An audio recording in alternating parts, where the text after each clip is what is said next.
Difference یہ ہے کہ اگر ہم یہ بات کر دیں کہ ہمارے ملک میں بہت زیادہ غربت ہے اور ہم اس افلاس کی حالت میں رہ رہے ہیں، لیکن اس کی ایک بہت بڑی وجہ یہ ہے کہ ہمارے ملک کے جو حکمران ہیں وہ بہت کرپٹ ہیں، تو یہ میں جنرل سے اسپیسیفک کی طرف آ رہا ہوں، غربت سے میں کرپشن کی طرف آ رہا ہوں، لیکن اگر میں ڈائریکٹ سٹارٹ کرنا چاہوں تو میں وہ بھی کر سکتا ہوں، کرپشن کی ڈیفینیشن دینا شروع کر دوں، جی کرپشن ایسے ہے ویسے ہے، اور اس کے بعد مزید چلنا شروع کر دوں۔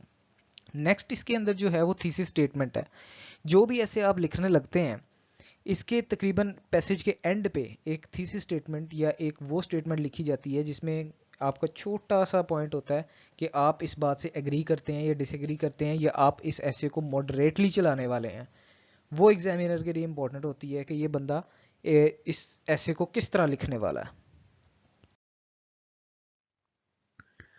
تھیسس اسٹیٹمنٹ ہے کیا، بہت سارے لوگوں کو پھر بھی کنفیوژن رہتی ہے، تو اس کی میں آپ کو ڈیفینیشن اور ایگزامپل کے ساتھ سمجھا دیتا ہوں۔ A thesis statement is one sentence that expresses the main idea of a research paper or essay, such as an expository essay or argumentative essay. It makes a claim directly answering a question. جیسے کہ میں نے پہلے بتایا کہ یا تو آپ کسی اسٹیٹمنٹ سے اپنے ایسے کے اندر ڈس ایگری کرنے لگے ہیں، یا آپ ایگری کرنے لگے ہیں، یا آپ ماڈریٹ اسے چلانے لگے ہیں، تب آپ یہاں پہ مینشن کر دیتے ہیں کہ آپ ایکچولی اس ایسے کو کس طرح چلانے والے ہیں۔ تو ایگزامپل دیکھ لیں اس کی۔ Yes, the country is in dire economic crisis and there are numerous causes of it, yet the root cause is corruption. 21 لفظوں کی یہ ٹوٹل تھیسس اسٹیٹمنٹ ہے جس کے اندر آپ ایگری کر رہے ہیں کہ ہمارا ملک اکنامک کرائسس کے اندر ہے اور اس کی سب سے بڑی وجہ کرپشن ہے۔ تو یہ کرپشن کے ایسے کی تھیسس اسٹیٹمنٹ ہوگی۔ اب تھیسس اسٹیٹمنٹ میں ایک اور چیز ہے، جیسے میں نے ڈسکس کیا، ایگریمنٹ، ڈس ایگریمنٹ یا ماڈریٹ اپروچ، یہ آپ کو ڈیسائیڈ کرنی ہے۔ سب سے بیسٹ اپروچ ماڈریٹ اپروچ ہوتی ہے، تو نہ تو آپ کسی کی سائڈ لیتے ہیں، نہ آپ کسی کے خلاف بولتے ہیں، آپ ماڈریٹلی اپنے ایسے کو چلاتے ہیں۔ اس کا طریقہ کار دیکھیے گا ایگزامپلس کے تھرو۔ فرسٹ ایگزامپل دیکھیے گا نیگیٹو اپروچ کی۔ Pakistan can not compete in this technological world, the country do not have the required expertise, this is all because of the poor quality education that is being provided to the students. اب دیکھیں کہ اس کے اندر 29 لفظ ہیں اور میں نے یہ کلیم کیا ہے کہ ہمارا ملک ٹیکنالوجیکل ورلڈ کے اندر کمپیٹ نہیں کر سکتا کیونکہ ہمارے پاس اس حساب سے پڑھے لکھے لوگ موجود ہی نہیں ہیں، ٹھیک ہے۔ اب جب میں اس ایسے کو چلاؤں گا تو مجھے اسی سائٹ کے اوپر لکھنا پڑ جائے گا سارا کا سارا۔ اب انہی الفاظ کے اندر کچھ الفاظ مزید ڈال کے میں اسے ماڈریٹ کر دیتا ہوں۔ ماڈریٹ اپروچ میں کیا لکھ رہا ہوں، پاکستان ایٹ پریزنٹ، میں نے صرف ایک ایٹ پریزنٹ کا لفظ ڈالا، can not compete for this technological world as the country does not have the required expertise, یہاں تک وہی الفاظ استعمال ہو رہے ہیں سوائے ایٹ پریزنٹ کے۔ دا main reason is the poor quality education, ایک نیا الفاظ ڈالا دا مین ریزن کا، باقی وہی بات جو پچھلے پیسج میں بھی ہے۔ But if the country manages to provide quality education to its students then it can reshape its future. 42 لفظوں کی یہ ایک تھیسس اسٹیٹمنٹ بن رہی ہے، لیکن اس سے ماڈریٹ ہے۔ اس میں تو کلیئرلی کہہ رہا تھا میں کہ جی ٹیکنالوجیکل میں ہم ورلڈ میں ہم کمپیٹ کر ہی نہیں سکتے، لیکن ماڈریٹ اپروچ میں نے یہ بتایا کہ اس وقت ہم نہیں کر سکتے، لیکن اگر ہم کوالٹی ایجوکیشن دیں تب ہم کمپیٹ کر سکتے ہیں۔ ایک میں نے ایگزامپل انٹروڈکشن رکھی ہے، اس میں پرپز یہی ہے کہ آپ کو hook sentence, general to specific start, thesis statement, سارا کچھ ایک سمجھانے کی کوشش کی گئی ہے۔ یہ ایسے بیسیکلی یا انٹروڈکشن بیسیکلی ایجوکیشن پرابلمز یا ایجوکیشن ان پاکستان کا ہے، جس کا یہ انٹروڈکٹری پیرا ہے۔ تو سب سے پہلے اس کے اندر ہے hook sentence, read in the name of your lord. جیسا میں نے پہلے بھی بتایا کہ میں نے آیت سے شروع کیا اور میں نے لکھ دیا اس میں کہ پڑھ اللہ کے نام سے۔ Allah Almighty ordained beloved Prophet Muhammad sallallahu alaihi wasallam to read. The first word of the first revelation was read. Our divine book of Holy Quran further guides us that. اب یہاں پہ میں نے اسی ہوک سینٹینس کی تھوڑی سی importance بیان کی کہ پڑھنا اتنا ضروری ہے کہ پہلی وحی کا پہلا لفظ ہی پڑھ تھا اور حضور محمد صلی اللہ علیہ وآلہ وسلم کو اللہ تعالیٰ نے حکم دیا کہ آپ پڑھیں۔ تو اس کے بعد ایک اور ہوک سینٹینس یا ایک اور امپورٹنٹ چیز اس ایسے میں ڈالی گئی ہے، ایک اور verse, say are those who know equal to those who do not know. تو اس میں یہ ہے کہ کہہ دیں کہ وہ لوگ جو جانتے ہیں اور نہیں جانتے کیا وہ برابر ہیں. مزید اب میں اس کے اوپر جنرل سٹارٹ شروع کرنے لگا ہوں. پہلے تھوڑی سی اس کی امپورٹنس بتا دی, ایک ہوک سینٹینس بنا دیا, ایک بیس بنا دی میں نے ایسے کے سٹارٹ کی. اب یہاں پہ ہے the importance of knowledge and that of an educated person is evident from the above cited verses. ان دونوں آیات سے یہ ظاہر ہو رہا ہے کہ تعلیم کتنی ضروری ہے. Education empowers individual, he then become a civilized person and group of such person form a society. تعلیم ایک انسان کو سنوارتی ہے, ٹھیک ہے, اور وہ پھر ایک گروپ کا حصہ بنتا ہے, ایک سنورے ہوئے گروپ کا حصہ بنتا ہے, اور وہ سنورا ہوا گروپ ایک سنورے ہوئے ملک کا حصہ بنتا ہے. And group of such person form a society which is the foundation of a state that is socially just, politically stable and economically sound. 3 factors بیان کیے کہ جہاں پہ سوشلی جسٹ ہو, پولیٹیکلی اسٹیبل ہو اور اکنامکلی ساؤنڈ ہو. تو یہ سب کیوں ہوتا ہے جب ایک ملک ایجوکیشن کے اندر ایجوکیشن کو امپورٹنس دیتا ہے. آگے میں اس جنرل سٹارٹ کو اسپیسیفک میں لے کے جا رہا ہوں ہائی لائٹڈ ایریا میں. Pakistan being an Islamic state and formed based on Islamic ideology has unfortunately undermined the importance of education.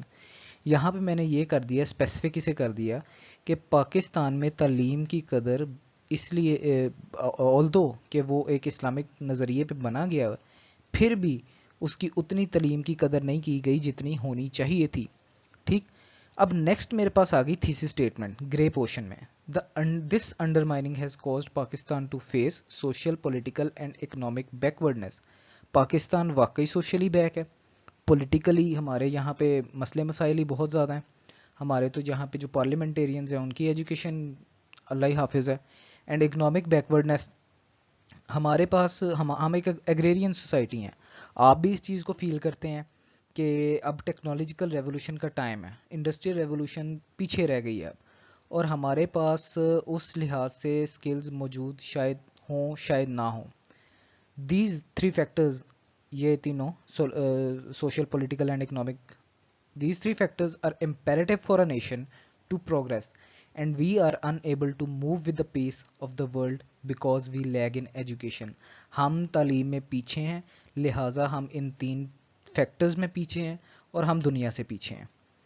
یہ ایک 159 ورڈز کا انٹروڈکٹری پیرا ہے, آپ اسے ایجوکیشن آف پاکستان یا پرابلمز یا ان میں استعمال کر سکتے ہیں. نیکسٹ ہمارے پاس آ گئی باڈی. باڈی کی پریکٹس میں آپ کو کرواؤں گا, آپ کو میں سارا کچھ ایکسپلین کروں گا, کچھ 6-7 ایسیز میں آپ کو دکھاؤں گا بھی اس میں. تو آل دا مین آئیڈیاز آف دا ٹاپک, آپ کی باڈی کے اندر جتنے بھی مین آئیڈیاز ہیں آپ کے ذہن کے اندر جو آپ نے آؤٹ لائن بنائی ہے وہ سب کے سب اس پہ آپ ڈسکس کریں گے. آپ کے پاس 20 پیراگراف ہیں, 15 پیراگراف ہیں, 25 پیراگراف ہیں, 30 پیراگراف ہیں, جتنے بھی ہیں, جتنا بھی کنٹینٹ آپ کے ذہن میں آتا ہے یا جتنا بھی کنٹینٹ آپ سمجھتے ہیں کہ ریلیونٹ ہے وہ آپ اس کے اندر ڈسکس کریں گے. وہ کازز ہو سکتی ہیں, وہ advantages, disadvantages, whatsoever, جو بھی چیز آپ کو لگتی ہے کہ اس ٹاپک سے یا جو بھی ٹاپک آپ اٹیمپٹ کریں گے اس سے ریلیونٹ ہے اور آپ کو لکھنا چاہیے, تو وہ سب آپ اس میں ڈالیں گے. A body paragraph is a group of related sentences about a particular topic or idea directly relating to thesis. وہ تمام انفارمیشن یا وہ تمام نالج جو آپ نے ظاہر ہے کہ اپنی تیاری کے دوران پڑھا ہوگا اس ٹاپک کے متعلق, تو وہ سارا کچھ آپ اس کے اندر انڈلج کریں گے اور آپ اس کے متعلق سارا کچھ لکھیں گے. The majority of any ایسی consist of multiple body paragraphs, جیسے میں نے کہا 25-30 جتنے بھی پیرا آپ کے ذہن میں ہیں یا جتنے بھی پوائنٹس آپ اس پہ لکھ سکتے ہیں. And it is in these paragraphs where the main information is presented. The longer an essay is, the more body paragraph there will be. جتنا آپ کے پاس نالج ہوگا اس ٹاپک سے ریلیٹڈ یا جس بھی ٹاپک سے ریلیٹڈ جس پہ آپ ایسے لکھیں گے وہ سارا کا سارا آپ کے لیے فائدہ مند ہوگا, اور آپ کو اس کو جسٹ کیا کرنا ہے, آرگنائزڈ فارم میں ریلیونٹ اور کلیئر کر کے لکھنا ہے. لاسٹ میں ہمارے پاس آ جاتا ہے جی کنکلوژن. کنکلوژن میں ہم نے کیا لکھنا ہوتا ہے؟ کنکلوژن میں ہم نے وہی سارا کچھ لکھنا ہوتا ہے جو ہم ایسے میں آلریڈی لکھ چکے ہیں, لیکن اسے سمرائز کر کے اور اسے کنکلیوڈ کر کے اپنی بات کو ختم کر کے جو تھیسس اسٹیٹمنٹ آپ نے اوپر لکھی ہے اس تھیسس اسٹیٹمنٹ کو کنکلوڈ کرتی ہے کہ میرے ڈسکشن سے سارا کچھ ثابت ہوتا ہے. تو یہ سارا کچھ ہم ڈسکس کریں گے. The goal is to restate the thesis, summarize the essay's body and leave reader with a final impression. Key aspect to remember: a strong essay conclusion restates, not rewrites your thesis from the introduction. آپ نے restate کرنا ہے, ری right نہیں کرنا. ان دونوں چیزوں میں بہت فرق ہے, ٹھیک ہے. اسے لوگ اکثر سمری آف این ایسے بھی کہتے ہیں اور پریسی آف این ایسے بھی کہتے ہیں. تو آپ نے یہاں پہ اپنے سارے تھیسس کو, اپنے سارے کے سارے ایسے کو مین پوائنٹس نکال کے, اس میں ریزنز تھیں, ان کا سلوشنز تھا, ان سب کو شارٹ فارم میں ڈسکس کر کے کنکلوڈ کرنا ہوتا ہے کہ جی یہ معاملات تھے, ہم اس طرح اس چیز کو سولو کر سکتے ہیں, اور یہ ہمارا کنکلوژن ہو جاتا ہے.